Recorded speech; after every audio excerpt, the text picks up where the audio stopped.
Whakala whalahia tu hanei ha tau tōlua tau walatala tu tupu ke lata ia moi pūli he pōnei.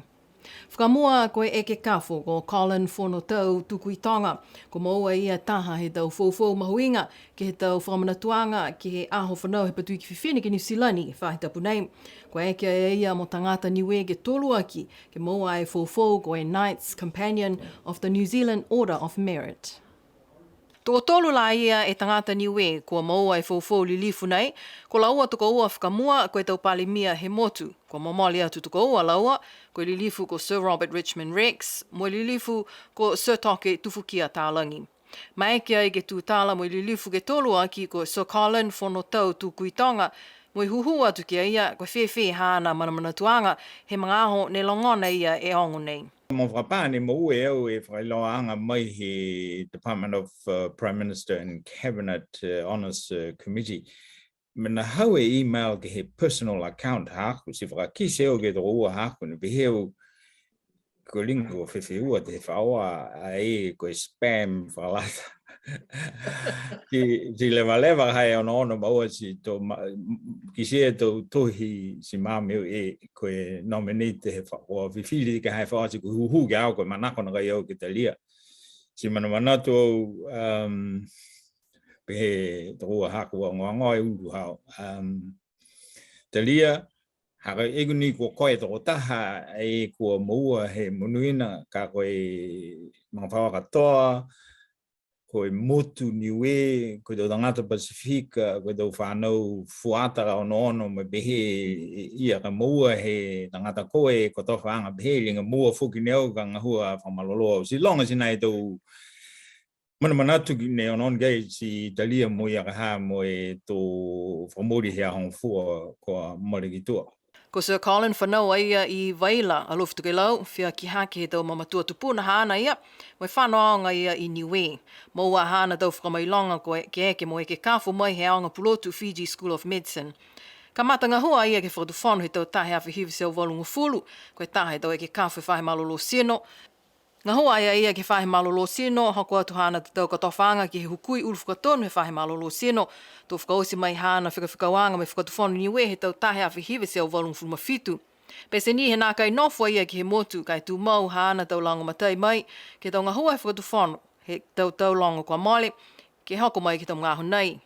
Lahi fōki hana tau ngā hua ke he tālanga e taha halalau papa ke mātuta ki e tau Niue no nofu motu kehe mo e motu moli. Ko ia fōki ne tā mate tau whakaholoanga tau festivalo tufunga whakamotu ne ka mata. Ke motu he tau awhi hiwa, mo e hana fōki tau ngā hua ke whai lango matai ke lata mo e ngā hau Niue ke he motu ko New Zealand. Ko mena ia ne pehe a Sir Colin, manako ia ke tau se whakamolianga ke he fōfō lilifu nei ke he motu ke manatu fōki e hana tau mamatua. Manatu sinai a kita ke he tō mamatua tu pun hak ne leveki mo he mai o he tose. Pia ne haka matua whiwhine ne ko tonu whoki he motu mo e mawhaua sinai. Si manako ke tau se he motu ka paike ka hake talia he tō whaua ne puli. Tali mai he langona e ongo whiawhia nei ki he pongi tapu, ko tokolong e tō tangata Niue he motu mō lau tōlu ke tō motu kehe ko whakakisi e tō manatu whiawhia ke he koto whanga nei. I whawelahi na kisia iau sinai e manatu he palemia mo e press release ia ne whakataka mai. Pia whuki ni tohia mai tohi he hukui whakatawhanu Niue Wellingtoni, Honourable Fisher Pihingia. Mo tolong sinai tau tangata Niue ne matutaki mai mo e ke whialahi hako mua e katawhanga nei. Na ini mo ha e hauanga hako. Tohi he tama tau se tala tohi e University of Auckland e Talamitaki. Ka mataanga sinai hau au hi Tongalupo, whanau he motu, whanau i Waila. Tupuhake i aloftu ke lau, leweke he tō matua tupuna. Mua lai le tio Niue 1967, tau taha hiwa ono fitu, ongo fuku te tau hako ia. Mwe, nakai longa sinai tau mena he mga whaoa, koe mena ka mata mai he tuanga pehe nā. Si ei loa sinai kita ko tō hoko tō manuina pehe, kia au. Pehea, Sir Colin, mahui ngā lahi kia ia e tau puhala whakaako, he mui, he tama Niue tupu haki ki he motu. Ne whakaako he matutupuna hako kia au. Pia usi ni atau tōru tō tangata Niue. Ono he tō whanau hako ne whakaako, ne mui Niue tō whanau lalahi. Tō tahe walilifu, mahani tō tonu, mahani lilifu. Kai ono mui au ke kau i ki hako ne whanau hi ne. Chalk and cheese. He kehe ni ka hai tō whakakoanga he tō motu. Koe mania ne tupu e tō longa tō kere he motu nei tō whanau i ki nani o momo e tō wharekoloa tō whampena pēnā. He kehe ni ka hai e ono anga he motu. Ai tunga e motu ha tō tōru, motu o whania, motu whakalilifu. Motu munuina ana e ke anga ha kai fe ko mai dei no he motu e ha, so you have to take the good with the bad. Koe hana tau ngahua lau lahi fōki ke he tau motu kehe. Ko takitaki e whahe puipui ngā ngāo he whakatu whana New Zealand he tau wā whetaha ke wā whetolu. Whina tu fōki e ngahua ke World Health Organization, he United Nations, he tau wā whetolu ke wā whe ono. Ko e tau wā whiwhitu ke wā whe ongfulumaua, ne ngahua a fōki e takitaki e Ministry of Pacific Island Affairs he whakatu whana New Zealand. Ua whi ongfulumawha ke wā whi uafulu ne takitaki e matakau he Pacifica Secretariat of the Pacific Community. Ko tau mga honei, ko ia e ke kāwhu whakamua ke maua e katoa whaanga koe takitaki Pacifica he Faculty of Medical and Health Sciences ke haonga pulotu Auckland University. Ko ia fōki koe Palestini he New Zealand College of Public Health. Tuku atu tau whakamruina ke kāwhu o Sir Dr. Colin Tukui Tonga me whakau ia tu fōki kia ia ke hana tau langa matai mai ke he tau walatala tutupu he whahe whakapuloa. Ke whaulu walatala fōki taha matakau kumi mai he whakatuwhano. Puto ia ki ai e whahinga hua leo, whahinga hua fusika, si pihia mo e whahinga hua maritime.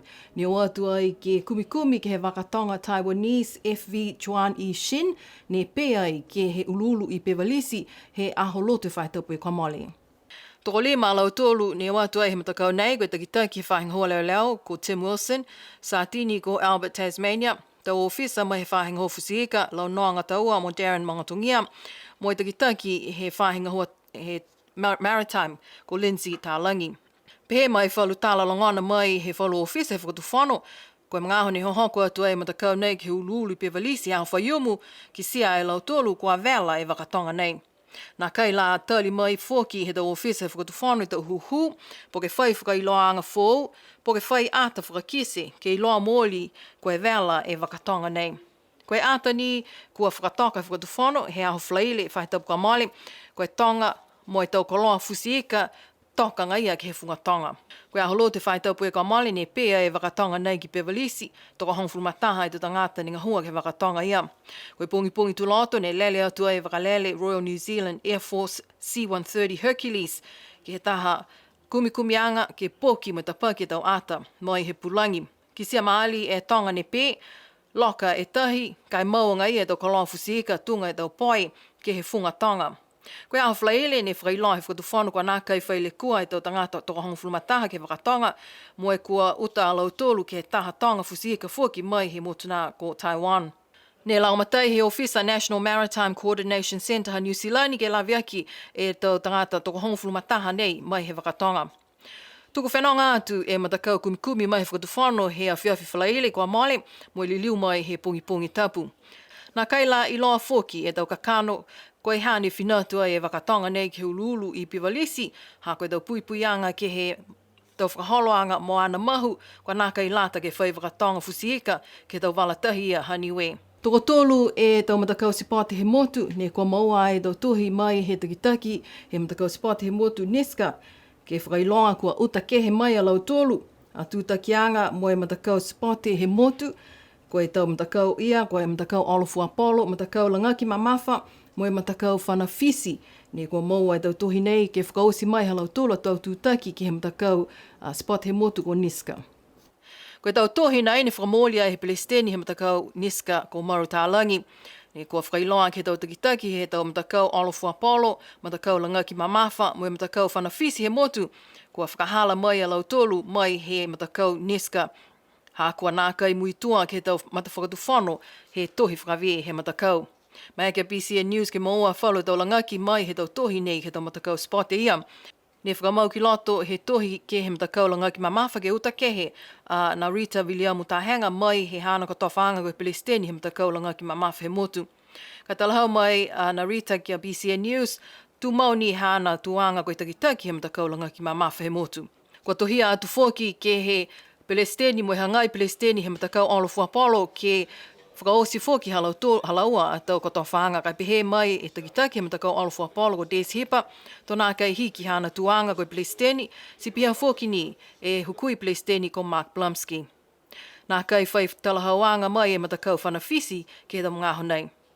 Mātutaki atu PCN News ke he takitaki he matakau si pote he motu ko Marutalangi kai nā kai manakwa ia ke whai talahauanga. Pē mai e ikipule ko lilifu ko Crossley tātui ko ia ko ikipule he tope fia lahia ia ke he taunga hua he komisi he whano ke pule ko komisi ke haka e pepa tupe whakatu whano. Pe he ikipule fia mahuinga lahia ngā hua he komisi ke haka e pepa tupe mai anono foki ke tau puhala ke mutu hifo e tau tupe whakamali he whakatu whano. Amana kia i ke tuku atu, liwa ki atu e papatupe whakatu whanu ke whanu ke pule, he tau whanu he mahina nei. Hanei a Losana sione holo, mweda wala tala ia.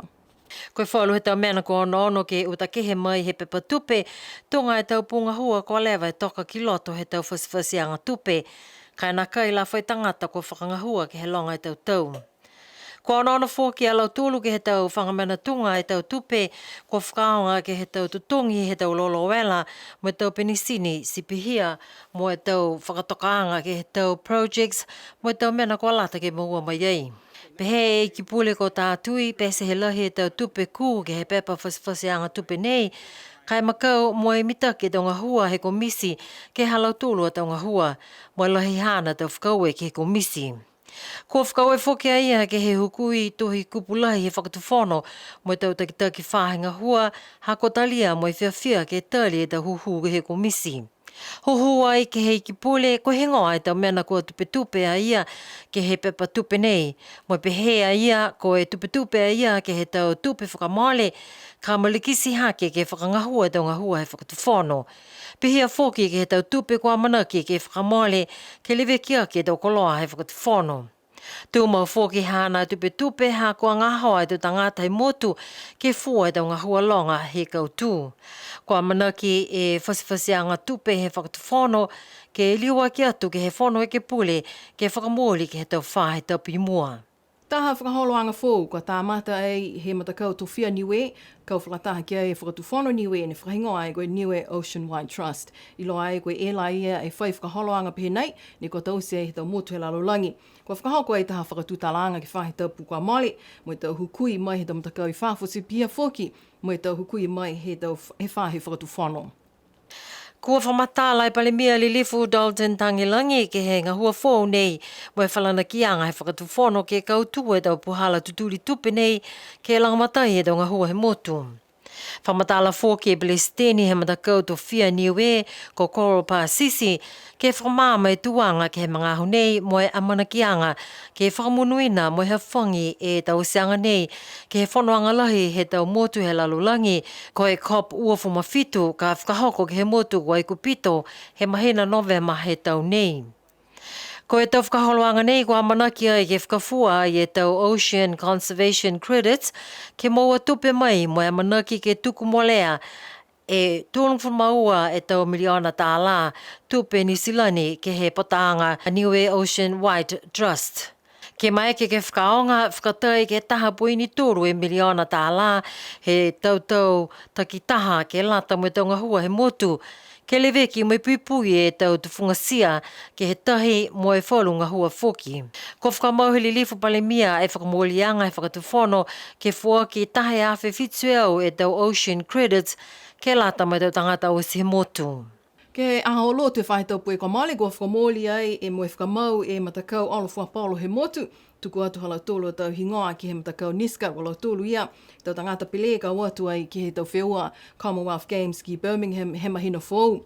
Pesi ni kua lauia e matakau ki he tau whakahala he matapatu matakau niska. Kai whakatu maua ngai ni a lau tolu a tau malolo ki he tau whiua Oliver Apollo. Moi tuleni ai ki a manaki ki o atu ki whetoko ki Birmingham. Hane e tau walatala ia, mo Saraya, mangawa. Whakamōli he takitaki he matakau Oliver Apollo Des Hipa e tau hingoa he matakau ki he tau lākau hila I meli he whahi tapkua mole. Ko lau tolu ki he matakau whiwhine, tangata pele toko taha Josephine Payroll. Tau tangata pele toko ua Lindsay Tālangi mo Josephine Payroll. Tau tangata pele toko tolu Lia Liuma he tau Catherine Papani mo Pilena Motufo.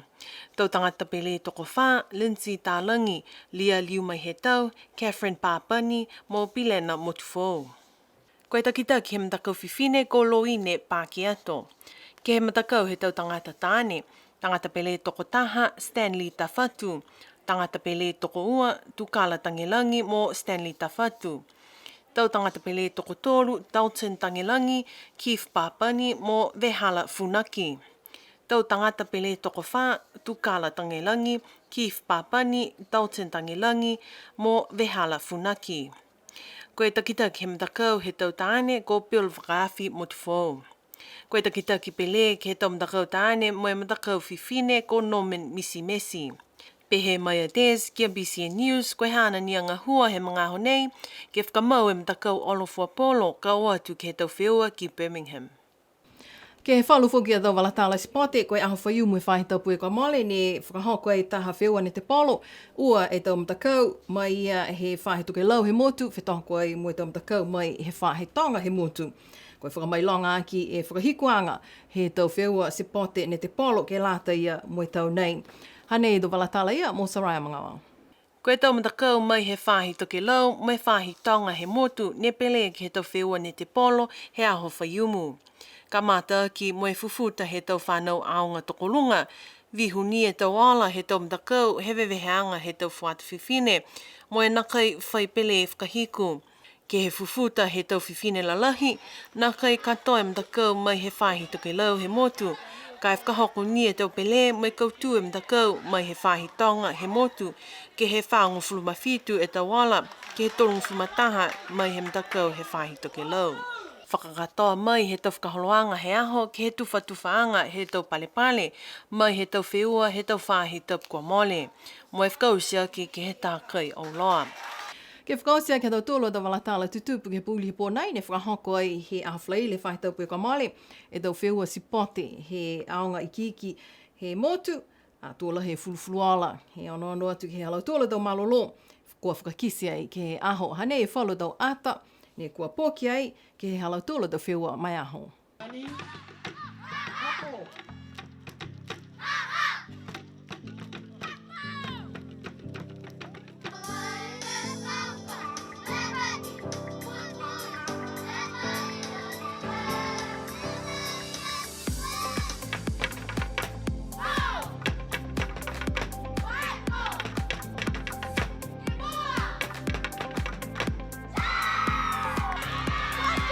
Hello.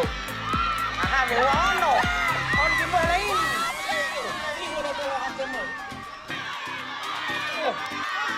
Pégate, mami. Papá, le gana Beverly. Voy, my Beverly. Oh, buena.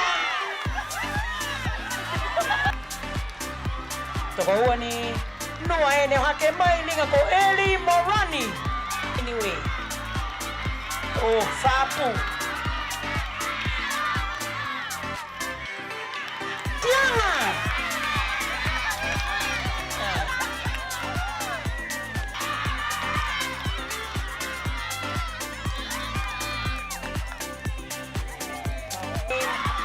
Essa é outra. Saka toka ki dua mo. Tau vai hanga tu. Ewen. Hala.